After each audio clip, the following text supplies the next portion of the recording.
Fala galera, tudo beleza? Estamos aqui hoje em mais um Liberdade na Prática e hoje eu vou falar para você, eu sou contra aumento de imposto sob qualquer circunstância, por qualquer motivo, a qualquer tempo.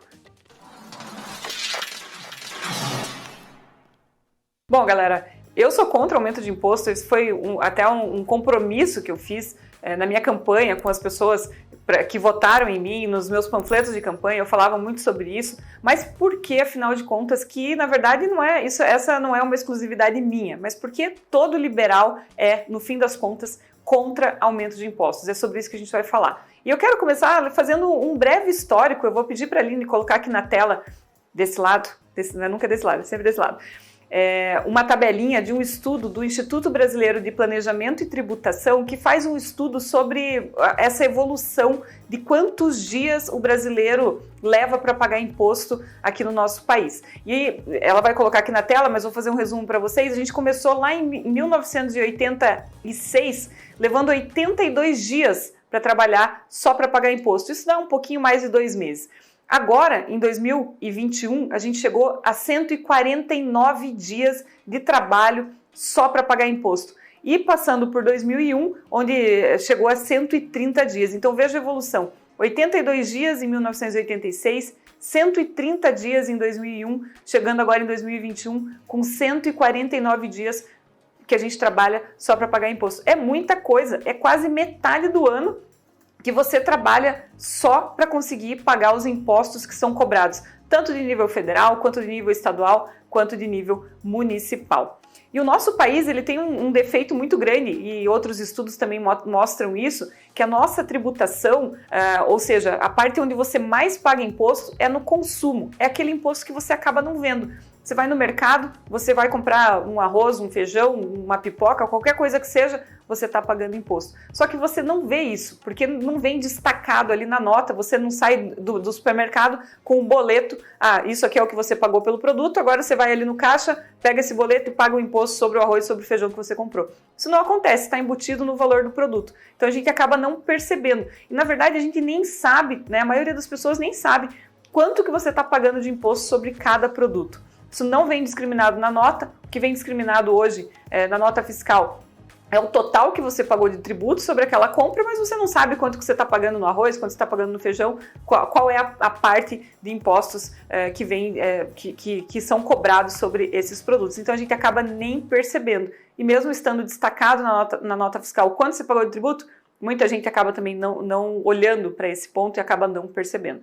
É diferente daquele imposto que é cobrado, por exemplo, sobre a sua renda, né? O famoso imposto de renda, o leão, que todo ano a gente tem que fazer a declaração do imposto de renda. Esse é um imposto que é direto, que você pega o carnê, vai lá e paga, ou recebe uma restituição, ou do IPVA, que é o imposto sobre veículo, do IPTU, que a gente teve uma discussão recente aqui em Curitiba, sobre o IPTU, que é o Imposto sobre a Propriedade Territorial Urbana, que quem paga aluguel paga IPTU, quem tem casa própria, quem mora na casa própria paga IPTU. Esse é um imposto mais direto, que você consegue ver exatamente o quanto você está pagando. Então o fato de o Brasil tributar muito sobre o consumo, além de ter esse fator das pessoas não perceberem o quanto estão pagando de imposto, acaba ainda penalizando aquelas pessoas mais pobres, né? Porque consumo todo mundo faz, todo mundo vai no mercado e o imposto sobre o consumo penaliza o mais pobre porque acaba comprometendo uma parte da renda, uma proporção da renda dos mais pobres muito maior do que aquelas pessoas que são mais ricas, que têm uma renda maior. Então, o imposto sobre o consumo castiga o mais pobre e é ele o mais o maior imposto no nosso país é sobre o consumo. O resumo da ópera a gente paga muito imposto no Brasil. E só para você ter uma ideia, comparando, por exemplo, com o nosso vizinho, o Chile, lá no Chile, os chilenos trabalham 68 dias por ano para pagar imposto. A gente trabalha 150 dias. É muita diferença. E isso faz uma diferença na sua vida, isso faz uma diferença no seu dia a dia. Mas você pode estar pensando, a gente paga bastante imposto, então a gente deve receber um bom retorno em serviços e bens que o governo nos oferece. E a gente sabe que isso não é verdade. Mas a gente sabe isso pelo sentimento de saber que não é verdade. Mas existem estudos que também mostram isso. Aliás, um outro estudo do Instituto Brasileiro de Planejamento e Tributação, o IBPT, também mostra que o Brasil ano após ano, consegue ficar na última colocação entre os 30 países que eles analisam, 30 países com as maiores cargas tributárias do mundo. O Brasil consegue ficar sempre na última posição de retorno de bens e serviços à população. O que significa isso? Que a gente sabe cobrar muito bem. A gente não paga imposto para cobrar imposto do cidadão, né? Não pensa duas vezes quando precisa cobrar, vai aumentando a carga tributária de pouquinho em pouquinho, porque a gente não saiu de 82 dias para chegar em 150 do dia para a noite, de pouquinho em pouquinho a gente vai aumentando, vai cobrando, sem hesitar em fazer isso, mas na hora de devolver para o cidadão, na forma de prestação de serviços, a gente não faz isso direito, a gente não faz isso de uma maneira satisfatória. E é isso que esse estudo do IBPT mostra, que eu também vou pedir para a Aline colocar aqui na tela um resumo desse estudo, para vocês verem como o Brasil cobra muito bem, mas na hora de devolver para o cidadão não consegue fazer isso direito. Porque vocês sabem, né? Tudo que o governo te dá de graça, antes disso ele tirou de você, antes disso ele botou a mão no seu bolso para poder te oferecer esse serviço de graça. Uma frase clássica do liberalismo é: não existe almoço grátis. Então, tudo que o governo te dá de graça, antes disso ele tirou de você. Então, o Brasil cobra bem e devolve mal em serviços.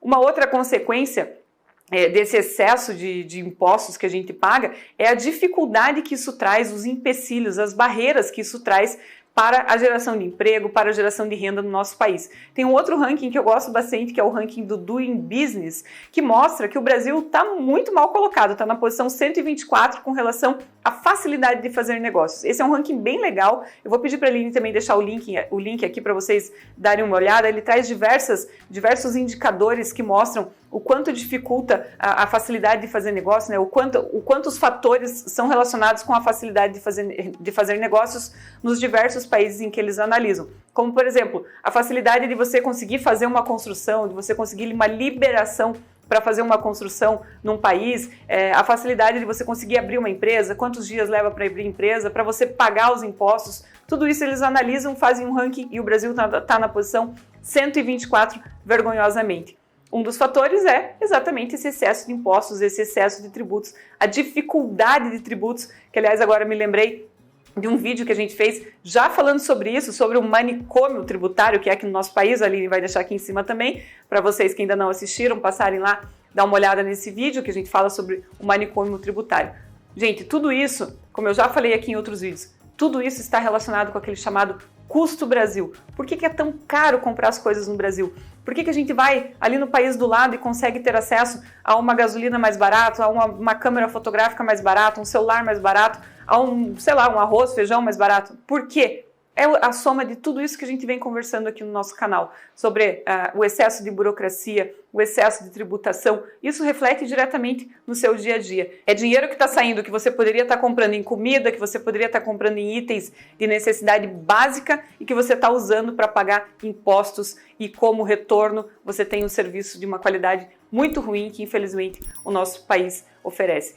Por isso que nós, liberais, a gente é sempre contra o aumento de impostos. Nós acreditamos que esse caminho deve ir na contramão, deve ir no outro sentido, que o governo deveria se preocupar em reduzir o tamanho da sua máquina, reduzir o tamanho das suas preocupações. Por que o governo tem que se preocupar em entregar carta? Por que o governo tem que se preocupar em gerenciar um zoológico? Por que o governo tem que se preocupar com essas coisas ao invés de se preocupar única e exclusivamente em te oferecer um serviço de qualidade de saúde, de educação e de segurança? Se o governo focasse só nisso e deixasse as outras coisas de lado, eu tenho certeza que, ainda mais com toda essa carga tributária, com toda essa arrecadação, a gente teria serviços públicos de muito melhor qualidade. Então, o liberal acredita que o governo deveria ser menor, se preocupar com as necessidades básicas do cidadão, que é dar uma assistência para aquelas pessoas que mais precisam, oferecer saúde e educação de qualidade, cuidar da segurança e deixar o resto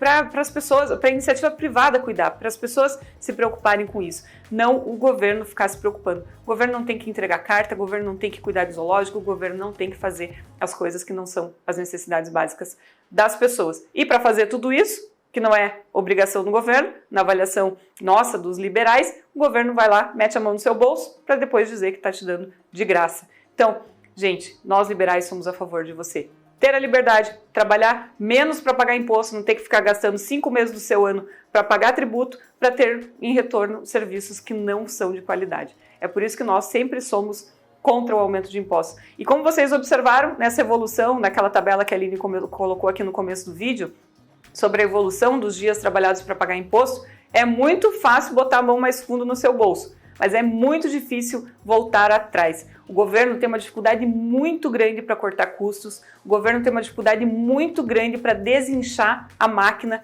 para fazer você pagar menos imposto, para ter um custo menor e, consequentemente, fazer você pagar menos imposto. Então é muito fácil dar um passo para frente para o governo, é muito fácil dar esse passo para frente, mas é muito difícil ele retornar.